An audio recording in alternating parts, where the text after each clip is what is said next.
Hey, Bobcat Nation, Al Weston here. It's time for another Athlete of the Week interview, and got Katherine Yost with us here today from the Bobcat women's cross country team. This is 2 weeks in a row for women's cross country. Good start for you guys, huh? Thank you very much. Yeah, it's a great start.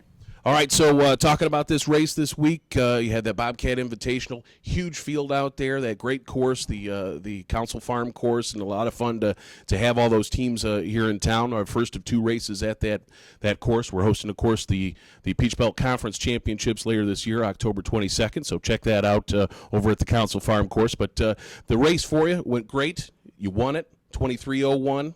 For a 6K, which is a phenomenal time, second in school history.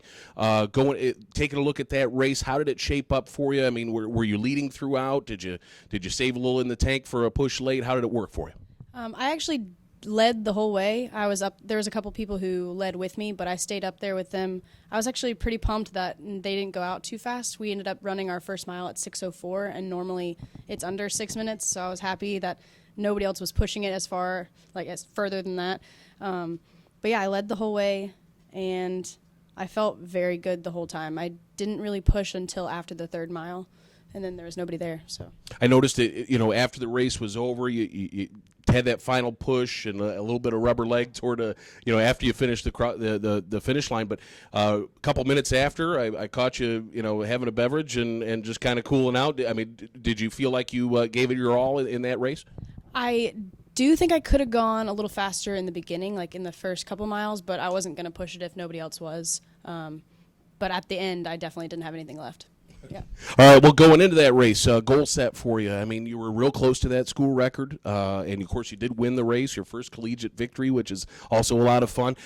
So tell me, what was in your mind as that race was starting? What did you want to do with that race? Personally, I have a goal of being top 10 in every race. I'd like to do that this season. I almost did it last season. Maybe not top 10, but getting on the podium or getting a medal or getting your name called out at the end is kind of a goal for me.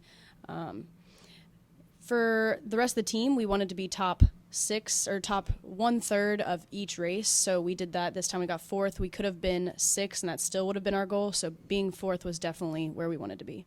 Well, good teamwork there. Now, let's look a little bit back into your past as a runner, growing up as a youth and, maybe doing high school and middle school running and that kind of thing. Was there a mentor for you that was influential in your running past that way?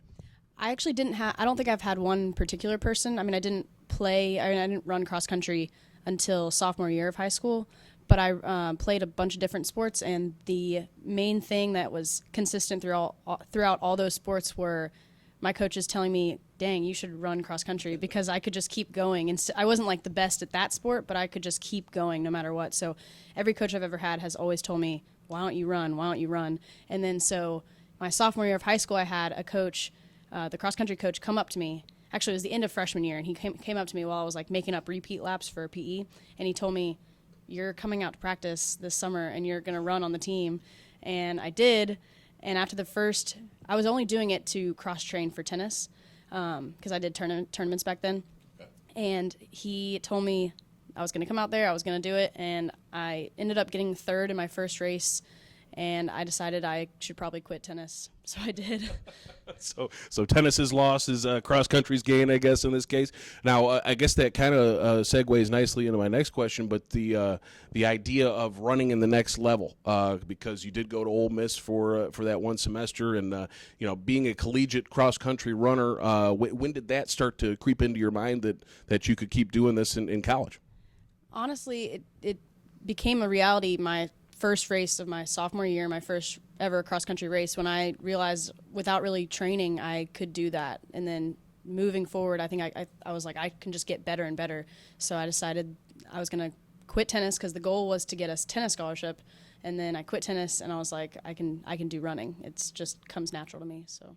Awesome. Well, I guess looking forward for this team, team goals and all that kind of stuff. You got a very young squad. A lot of freshmen came in, and looking at this Bobcat Invitational, a lot of those freshmen were in the top bunch for us as well. I mean, does it speak well, do you think, for the future of this program? And what do you think as a upperclassman of sorts, I guess, that, as far as the leadership role for you, how is that for you?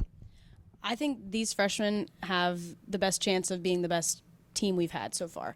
They're all so fast already, and especially Grace Lynch is already on my tail. She's right behind me, and I think they're just going to do great for the next couple years to come. All right, couldn't have a nicer gal on your tail than Grace Lynch, I don't think. I've had a couple conversations with her. I wouldn't be too fearful of her running after me in a dark alley. But either way, want to make sure you check out the results from the cross-country race this weekend out in Montevallo. Catherine's about ready to head on the bus and get out there. Going to check some volleyball tonight, from what I hear. Go to the volleyball match and then do a run tomorrow morning. Get to preview that regional course that the Southeast Regional will be at, where Katherine was an all-region runner for us last year, just the second in school history. So stay tuned to GCBobcats.com for the results from that. For Katherine Yost, it's Al Weston for the Bobcat Athlete of the Week.